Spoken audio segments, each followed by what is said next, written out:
DW. L'arbre à palabre. Bienvenue sous l'arbre à palabre. Aujourd'hui, on va parler des parrainages à une élection. Ce système est apparu en France en 1962. Et en France, par exemple, pour pouvoir se présenter à l'élection présidentielle, un candidat doit fournir 500 parrainages et les parrains sont des élus, des maires, des députés et des sénateurs. Et ces parrains doivent provenir d'au moins 30 départements différents. Qu'en est-il de certains pays africains qui ont introduit ce système de parrainage qui est sujet à controverse? D'aucuns estiment qu'il est démocratique et permet ainsi d'éviter les candidatures fantaisistes aux différentes élections.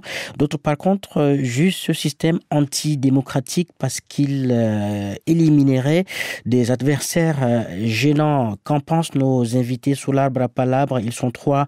Noureddine Saka Saleh, juriste béninois. Bonjour Noureddine Saka Saleh. Bonjour, Monsieur Topona. Vous êtes également membre de l'opposition politique béninoise. Oui, je suis membre de l'opposition. Deuxième invité, Jean-Claude Félix Tikaya, chercheur à l'Institut de prospective et de sécurité en Europe, IPSE, en France. Bonjour, Monsieur Tikaya. Bonjour à tous. Enfin, également invité à ce débat sous l'arbre à palabre, l'universitaire togolais Paul Komivi Amegapo, président de l'Institut Tamberma pour la gouvernance. Bonjour, Paul Amegapo. Bonjour, Monsieur Topona. Bonjour, chers débatteurs. Paul Amegapo, vous avez plusieurs cordes à votre arc. Peut-être que j'ai oublié d'autres fonctions. Oui, effectivement, j'ai été aussi directeur résident pour le National Democratic Institute en Afrique centrale et aussi en Guinée. Le débat sous l'arbre à palabre, c'est avec Éric Topona. Merci de votre fidélité à nos programmes. Écoutez-nous sur Internet dw.com/français. Voilà, pour commencer, première question adressée à Noureddine Saka Saleh. Est-ce que vous pensez que le système des parrainages est un système équitable, un système démocratique? Merci beaucoup, Monsieur Topona. D'abord pour ce casting qui me flatte particulièrement, me retrouver dans un débat avec Monsieur Tikaya et Monsieur Amegapo. Je me sens un peu grand aujourd'hui. Alors, je vais commencer d'abord par dire que le système de parrainage dans aucun pays où c'est appliqué n'est pour moi un critère qualitatif de sélection de candidats. Je vais m'expliquer. Tout à l'heure, vous avez évoqué le cas de la France, c'est-à-dire la source mère de la question du parrainage. À ne surtout pas confondre avec les systèmes anglo-saxons ou anglophones, désignation par le parti politique et parfois des systèmes de suffrage indirect. Alors, en France, malgré le nombre important de parrains potentiels, je crois qu'aujourd'hui, ils sont autour de 44 000, tout type d'élections et tout type d'élus confondus. Il en faut seulement 500. Le fait que les parrainages soient institués en France n'empêche pas les candidats de faire moins d'1% aux élections présidentielles. Je crois qu'il y a des exemples qui sont assez légion. C'est pour moi le signe qu'il ne s'agit pas d'un critère qualitatif de sélection des candidats comme c'est présenté dans les nouveaux pays en Afrique de l'Ouest francophone principalement où ce système a été mis en œuvre. Notamment au Bénin, votre pays. Voilà, absolument. Il faut constater que dans nos pays africains où ça a été mis en œuvre, il faut constater une gémellité dans la chronologie de la mise en œuvre. Tous les systèmes de parrainage ont été institués entre 2018 et 2020. 2018 pour le premier, c'est au Bénin. Le code électoral a été modifié. En 2019 plutôt au Bénin, où ça a été modifié par la Constitution pour introduire le système de parrainage, alors que nous étions dans un cadre où l'Assemblée nationale était, on va dire, un peu curieusement constituée par les seuls partisans du parti au pouvoir. Et je rappelle avant de vous laisser continuer que vous étiez auteur en 2021 d'une saisine de la Cour constitutionnelle béninoise au sujet justement du parrainage. Absolument. Je vais y venir après la chronologie que je donnais tout à l'heure. Donc le premier cas pour les parrainages, c'était au Sénégal en 2018. Ensuite, le Bénin a suivi en 2019, la Côte d'Ivoire en 2020, quelques mois avant la présidentielle d'octobre 2020, Et la Guinée aussi, la Guinée-Conakry, même si à ce niveau, la Cour constitutionnelle ou le Conseil constitutionnel avait rendu inapplicable. Donc, c'est au regard de cette inapplicabilité en Guinée-Conakry que j'avais saisi la Cour constitutionnelle béninoise pour déclarer l'inapplicabilité du parrainage tel qu'adopté par la modification constitutionnelle de 2019 et le code électoral subséquent de 2019 aussi, de déclarer l'inapplicabilité. Je ne suis pas malgré ma conviction que ce n'est pas un système qualitatif de Mais sélection. pourtant, le Parlement béninois vient de durcir les conditions justement de parrainage. C'est justement le paradoxe. De manière pédagogique, lorsqu'on évalue un système, on essaye de voir s'il faut assouplir ou améliorer. Et l'amélioration ne va jamais dans le durcissement des conditions. Donc le cas particulier du Bénin, j'espère qu'on aura le temps d'aborder ce cas spécifique-là. Donc il fallait d'abord qu'on constate de prime abord que le parrainage dans nos pays ouest-africains où ça a été institué n'a jamais été un système pour le choix, pour la sélection qualitative. Et il faut aussi malheureusement constater que tous les pays dans lesquels le parrainage a été institué ont connu des crises politiques graves. D'accord, merci. 2019, en 2021 au Bénin, ça s'est soldé par l'arrestation, l'emprisonnement des deux principaux candidats de l'opposition. En Côte d'Ivoire, on a vu la crise qui a entraîné l'assignation à résidence de l'ancien président Henri Konan Bédié. Et au Sénégal, même si on peut considérer que la crise liée à Ousmane Sonko a couvert un peu toutes les autres crises, ça a quand même abouti à une espèce de crise politique par rapport à l'élimination. Donc, on constate beaucoup plus facilement que le système de parrainage est beaucoup plus assimilable et assimilé, malheureusement, à un système d'exclusion, qu'à un système de sélection qualitative des candidats. On va aller un peu plus dans les exemples pour montrer un peu le côté ridicule même de certaines candidatures liées à ce parrainage-là dans les divers pays que je viens de dire. Voilà, notons qu'au Sénégal, le système de parrainage a été suspendu, notamment dans le cadre des élections générales, plutôt des élections législatives anticipées du 17 novembre prochain. Je vais donner la parole aux autres invités. Jean-Claude Félix Tikaya, que pensez-vous du système de parrainage en vigueur en France depuis 1962, mais qui est également en vigueur dans beaucoup de pays africains? Est-il un système équitable, un système démocratique qui permet, comme le clament ceux qui sont d'accord, ce système permettrait-il de limiter la pléthore des candidats aux différentes élections? Tout d'abord, merci de mettre en avant cette problématique de parrainage qui est mondiale. Et nous parlions hors antenne pour test micro de la météo. On peut dire que la météo est très couverte sur les démocraties ou sur les démocraties qui sont encore balbutiantes, sauf pour les oppositions qui, en général, font un travail remarquable, notamment en Afrique où elles sont souvent opposées à moult éléments pour leur empêcher d'avoir justement un système de parrainage qui, au départ, était là pour être un élément saillant d'inclusivité, de renforcer la représentativité de la démocratie et autres. Et malheureusement, souvent, des pouvoirs s'en servent pour exclure, pour empêcher, pour freiner, pour mettre pas des bâtons dans les roues, mais presque des battes de baseball dans les roues et dans les rues. Je parle du bastonnage et des manifestations dans les rues qui veulent justement fustiger un système qui est là pour renforcer l'inclusivité, pour renforcer le pluralisme politique, et malheureusement, il est souvent dévoyé. Pour parler de la France, il y a un exemple tout récent qui démontre que malgré la petitesse, ou presque, mais non la complexité d'avoir le nombre de parrainages, une personnalité politique pas seulement connue sur le plan français, mais sur le plan international, Taubira n'a pas pu avoir le nombre de parrainages et autres pour concourir aux dernières élections.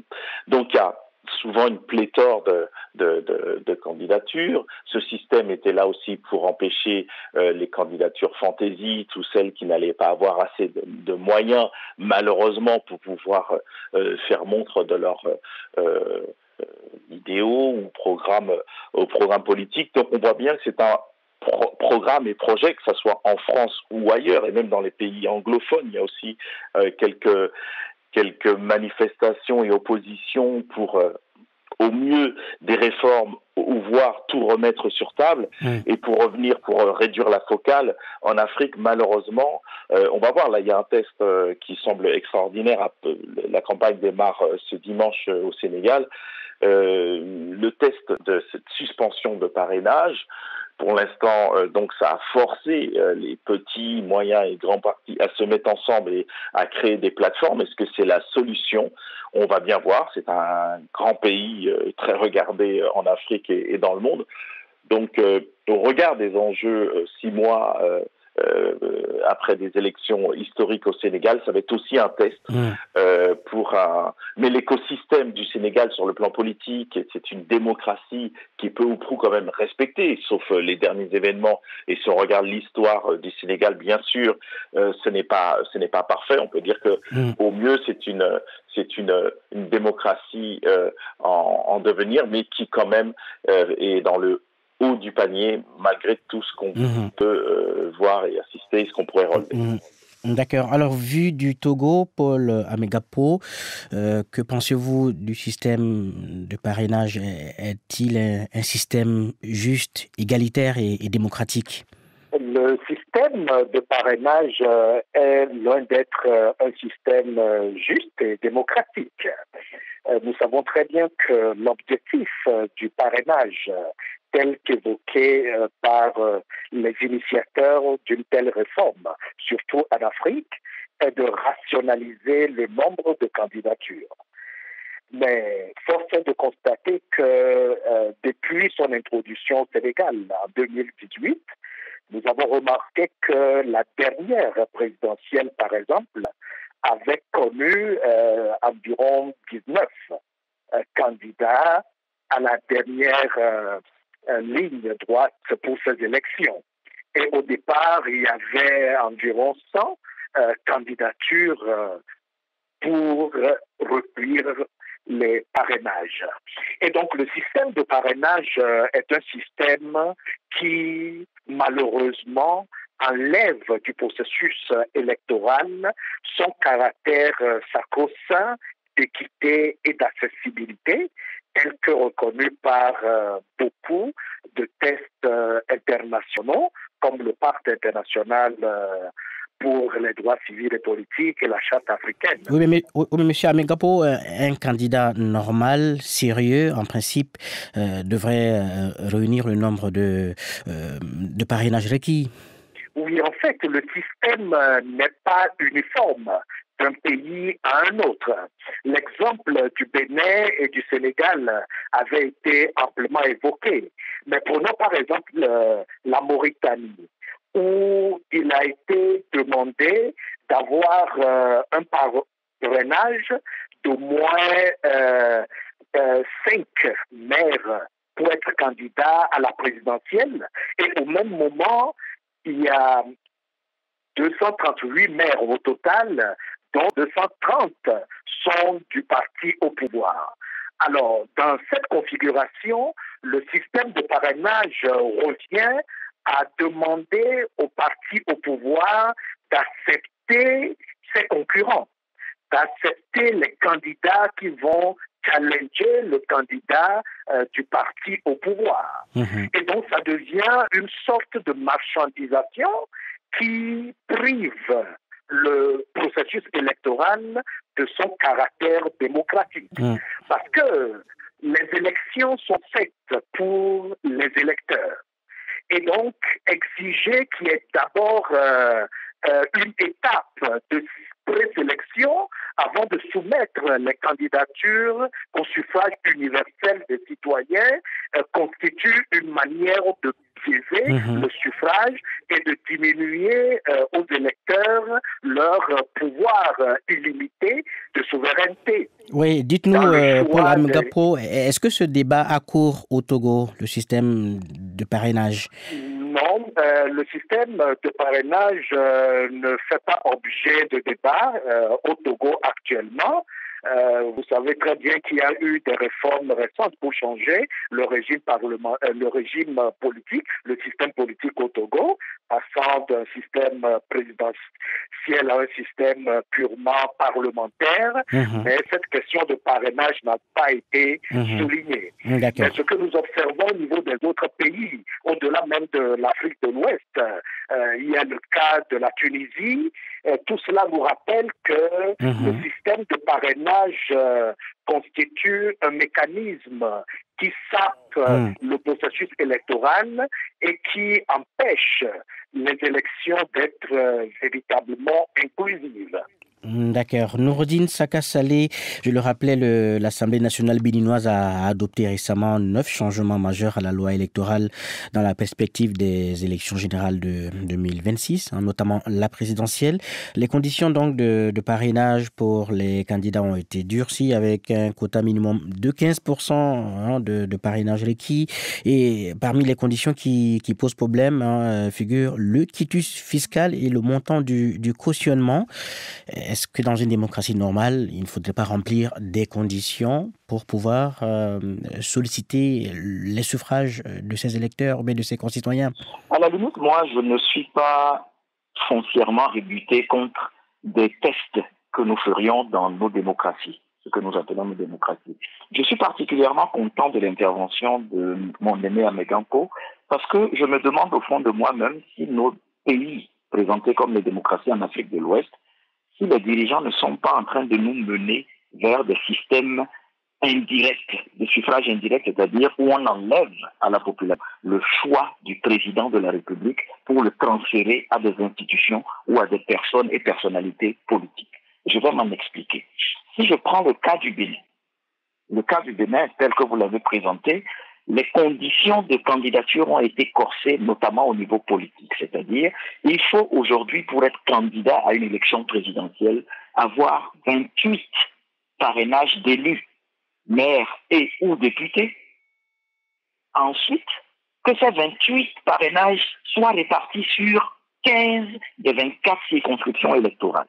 Donc, en gros, de manière schématique et caricaturale, si moi, par exemple, si j'ai 28 élus qui me parrainent et qui sont répartis sur 15 des 24 circonscriptions électorales, qu'est-ce qu'on ferait à une élection présidentielle? Est-ce que c'est encore utile d'organiser une élection alors qu'on sait que le total potentiel de parrains est de 109 plus 77, donc ce qui amène à un maximum possible de 7 ou 8 candidatures à la présidentielle, sachant qu'en l'état actuel de la configuration politique du Bénin, un seul parti d'opposition a la possibilité de réunir la condition. Le Parti Les Démocrates. Le Parti Les Démocrates, le parti d'opposition qui est présent à l'Assemblée nationale. Donc, comme l'a dit M. Amegampo tout à l'heure, est-ce que c'est une manière de demander aux partis ou aux aspirants candidats à la fonction présidentielle d'aller demander la clémence et l'aumône auprès du parti au pouvoir aujourd'hui qui a la majorité? Alors, si c'est une marche d'une manière ou d'une autre voilée vers vers un suffrage indirect où ce sont des personnalités politiques qui vont désigner un président de la République, il faut qu'on nous le dise de manière claire. Le Togo a fait l'option courageuse, qu'on l'accepte ou pas. C'est un débat de fond que je ne veux pas mener. Qu'on l'accepte ou pas, le Togo a fait l'option courageuse de déclarer le système parlementaire aujourd'hui, c'est-à-dire c'est le Parlement qui désigne le président du Conseil et le président de la République. Est-ce que c'est cela que nous... Même si cette décision, même si l'adoption de la nouvelle constitution ou bien la modification qui a instauré un régime parlementaire ne fait pas consensus au Togo? Absolument. C'est l'objet même du débat, c'est-à-dire il faut que ça fasse débat. Mais il faut que nos pays ouest-africains qui s'essayent à cette question de parrainage, et il faut quand même relever certaines curiosités liées au parrainage. Si vous vous rappelez bien, la question de deuxième tour a été un danger à partir de l'élection ivoirienne de 2010. où tous les pays africains commençaient maintenant avec la mode des élections dès le premier tour pour le président de la République à cause du spectre de la Côte d'Ivoire. L'élection de Macky Sall au Sénégal en 2012 a ouvert un peu la voie à cette réflexion qui voudrait que les oppositions ne soient pas autorisées à porter des candidats à la présidentielle. Et si vous constatez bien, la modification des textes a eu lieu quasiment dans la même période dans tous les pays qui étaient présentés comme des démocraties en Afrique de l'Ouest. Sénégal, il y a une sorte d'effet domino. Il y a eu un effet domino. Donc, il faut aller dans l'histoire et le contexte de ces adoptions textuelles pour comprendre, en fait, peut-être l'esprit dans le... Et pour parler des curiosités. Tout à l'heure, quand j'abordais la question... Oui, quand j'abordais la question de la sélectivité qualitative des candidats, en Côte d'Ivoire, il y a des candidatures de belle facture, comme celle du professeur Mamadou Koulibaly, entre autres, qui ont été recalées au profit, à cause du parrainage, au profit de candidatures comme M. Kwadjo Konan-Bertin, qui se retrouve aujourd'hui avoir été ministre de son challenger après l'élection au premier tour du président Alassane Ouattara et aujourd'hui ambassadeur en République gabonaise. D'accord. On prend le cas du Bénin. Le cas du Bénin, un des challengers qui avait requis les 16 parrains en 2021 s'est retrouvé à faire moins de 3% à l'élection présidentielle et est aujourd'hui un militant d'un des partis de la majorité présidentielle. Donc, est-ce que la plupart des candidats à ces élections-là, sous le couvert du parrainage, sont souvent issus des partis d'opposition? Donc, il y a quand même cette curiosité qu'il faut lever et analyser à l'aune de ce que nous présentons en fait comme des réformes. Moi, je me dis, lorsqu'il s'agit de réformes, quand on fait l'état des lieux, il faut quand même évaluer si ce sont des améliorations ou pas. Voilà, l'heure est en train de s'égriner. Une réaction, Jean-Claude Félix Tikaya, par rapport au durcissement du système de parrainage au Bénin.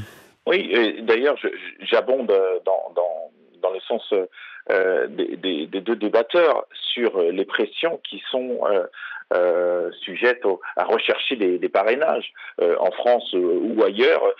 On voit bien avec des journalistes ou non qui accompagnent ceux qui vont tous les candidats et candidates qui vont chercher donc des parrainages. Donc ça enlève complètement le secret du vote des uns et des autres. Et il y a des pressions sur les uns et sur les autres, et notamment de ceux qui sont au pouvoir. Donc ils demandent ce qu'on appelle les petits maires ou aux élus et autres qui veulent donner leur voix pour faire marcher la démocratie. Et puis souvent, avec un froncement de sourcils au minimum, on leur demande de laisser passer le chemin de cette personne qui recherche des parrainages. Donc souvent des candidatures sérieuses, vous parliez de candidatures sérieuses, ne peuvent pas concourir parce que les parrainages, ceux qui peuvent parrainer, ne serait-ce que pour faire marcher la démocratie, sont sous des pressions de partis bien constitués, là, depuis longtemps. Et souvent, il est à remarquer, ici ou là, et en Afrique notamment, que ce sont souvent donc les opposants au pouvoir, ou ceux qui pourraient gonfler les rangs des oppositions, où on se demande où vont aller leurs voix au deuxième tour. C'est bien souvent ces candidatures, ces partis ou ces petits mouvements, ces associations qui essayent d'émerger dans la vie politique, dans les vies politiques de tous les pays entre guillemets, et de certains en particulier, qui essaient d'émerger pour faire valoir leur voix nouvelle, leur pluralisme nouveau, et ils sont souvent freinés par tous ces éléments qui normalement sont faits pour être des éléments inclusifs et démocratiques. Et si l'élément démocratique n'est pas structurellement en plus bien ancré dans la pratique, c'est un élément malheureusement supplémentaire qui vient freiner le pluralisme politique. Le président de l'Union sociale libérale au Sénégal, Abdoulaye Tine, avait saisi en décembre 2018 dans la Cour de justice de la CEDEAO, justement par rapport au système de parrainage. La Cour de la CEDEAO a par la suite ordonné la fin de ce système de parrainage électoral au Sénégal. Est-ce qu'il faudrait, Paul Amegapo, de façon générale, supprimer ce système dans le dispositif électoral des pays africains? Il serait très utile de supprimer ce système de parrainage parce que le système est en soi chrysogène, conflictogène et connaissant les processus électoraux en Afrique et le risque de tension et de violence politique, il est donc important d'enlever ces cas supplémentaires. Nous avons suffisamment abordé le parrainage par les élus, mais il ne faudrait pas qu'on élude le parrainage par les électeurs. Notamment, c'est le cas au Sénégal, où il faut au moins 44 231 parrainages des citoyens inscrits sur la liste électorale.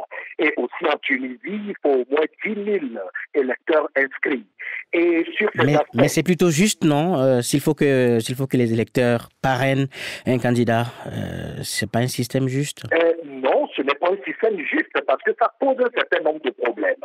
Et permettez-moi de les souligner rapidement. Oui, très rapidement. D'abord, le fichier électoral n'est souvent pas accessible aux candidats. Le fichier électoral est soit géré par l'autorité ou l'organe de gestion des élections, et dans la plupart de nos pays, il est difficile pour les candidats d'avoir accès à ce registre des électeurs. Et donc, sans avoir accès au registre des électeurs, qu'est-ce qui arrive? C'est le doublon dans le parrainage, c'est également des parrainages douteux ou fictifs, et ce qui fait que la plupart des parrainages sont remis en cause par l'organe de vérification.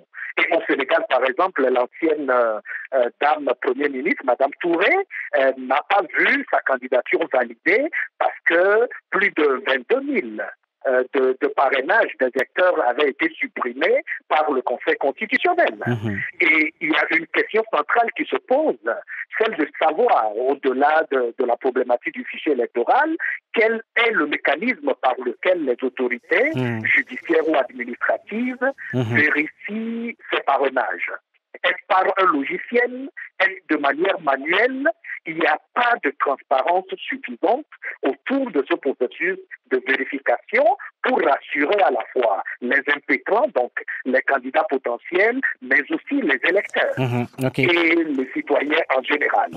Et il faut également souligner le coût de cette opération. Parce que collecter les parrainages présente des coûts importants pour les candidats. Il va falloir mobiliser ceux qui doivent collecter et gérer ces bases de données.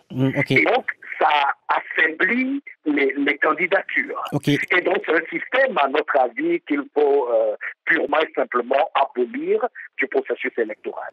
Nourdine Saka-Saleh, est-ce qu'il ne faudrait pas promouvoir, dans ce cas, le parrainage par les électeurs? Alors, le parrainage citoyen pour les pays qui l'ont adopté, je crois que nous ne sommes pas politiquement prêts et nous ne serons jamais culturellement adaptés au parrainage, qu'ils soient citoyens ou par des élus. Et je vais m'expliquer. Quand on revient sur le cas du Sénégal, principalement, les 19 candidats qui ont été retenus comme pouvant être candidats, au final, dont Mimi Touré a été exclu, une candidature de belle facture aussi, et d'autres anciens premiers ministres aussi. Le parrainage citoyen a fait que sur les 19 candidats qui ont été retenus, qui sont donc supposés, pour la plupart, avoir eu les 44 000 signatures citoyennes, seulement 4 ont dépassé le cadre des 40 000 voix. Même l'ancien premier ministre Idrissa Seck n'a pas pu dépasser les 44 000 voix. Donc ça pose un problème. Comment est-ce que j'ai pu avoir 44 000 signatures citoyennes et que je ne puisse pas réunir ces mêmes 44 000 électeurs pour le scrutin lors du vote? Ça pose un problème sérieux. C'est de la même manière que le parrainage citoyen en Côte d'Ivoire a exclu de très belles candidatures. Donc, moi, je ne suis pas pour la suppression absolue du parrainage, mais pour sa suppression comme critère de validation de la candidature. On peut prévoir le parrainage comme un bonus, c'est-à-dire que ça apparaisse comme un moyen, par exemple, d'éviter à celui qui a le parrainage d'avoir à payer la caution, qui reste encore un frein à la lutte candidature dans beaucoup de nos pays. Alors, prévoir le parrainage comme un moyen d'office de rembourser les frais de campagne de tous les candidats qui auraient pu obtenir ces parrainages-là. Donc, la question du parrainage ne doit pas être vue comme un critère de validation de la candidature. Il faut l'abolir comme critère de validation de la candidature, mais peut-être le maintenir comme critère de bonus ou bien d'encouragement ou d'incitation à la candidature parrainée, soit par des élus, soit par la population. Ok, Jean-Claude Félix Tikaya, que pensez-vous du parrainage, du système de parrainage citoyen? Le parrainage citoyen, tous les éléments ont été bien mis en exergue. C'est vrai qu'on pourrait... c'est pour ça que moi je suis très attentif à partir de ce week-end sur la suspension du parrainage au Sénégal. On va l'analyser, je pense qu'on va être des millions à l'analyser de très près sur voir comment cela se passe au Sénégal, parce qu'on voit bien que ce système qui initialement était là pour favoriser l'inclusivité démocratique représentative sert d'éléments et d'outils, d'instruments malheureusement pour faire le contraire. Donc le mot suspension au Sénégal est très intéressant, parce que eux aussi vont donc voir ce qui se passe et analyser une élection sans parrainage. Est-ce qu'ils vont maintenir, si cela se passe très bien, le retour du dit parrainage, ou lui dire regardez, chers citoyens, chers mouvements politiques et institutions, nous y sommes arrivés sans, donc nous pouvons continuer sans. Donc ça peut être un exemple pas seulement pour le continent, sur le plan mondial, au moment où la démocratie est vraiment couverte d'éléments qui veulent la fragiliser. Donc cet élément qui était là pour la favoriser et voire l'introduire de manière plus forte, si elle contribue au regard des machinations, des mécanismes très huilés pour empêcher notamment l'inclusivité de personnalités politiques qui ont été citées tout au long de ce débat. Donc là, il y a un élément qui est encore à voir du côté de Dakar et toutes les villes du Sénégal, qui va être pour nous très instructif.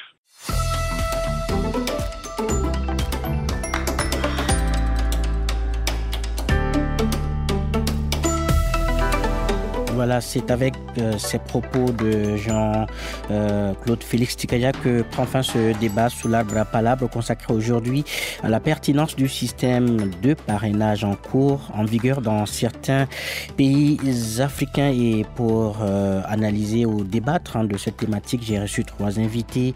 En ligne de Cotonou, Noureddine Sakasalé, juriste béninois et membre de l'opposition politique de son pays. Également invité à ce débat, Jean-Claude Félix Tikaya, chercheur à l'Institut de prospective et de sécurité en Europe basé en France. Et le 3e invité était Paul Amegapo, président de l'Institut Tamberma pour la gouvernance. Il est universitaire togolais. Merci à vous, chers invités, d'avoir opiné sur cette thématique. Avec plaisir.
Pour refléter au mieux notre engagement envers les communautés au Bénin, en Afrique et dans le monde, votre plateforme média Reporter Bénin Monde embrasse une plus large vision et devient Reporter Média Monde.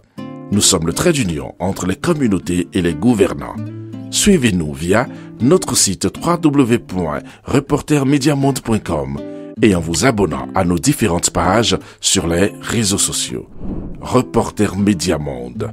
Nous faisons de votre information l'actualité du moment.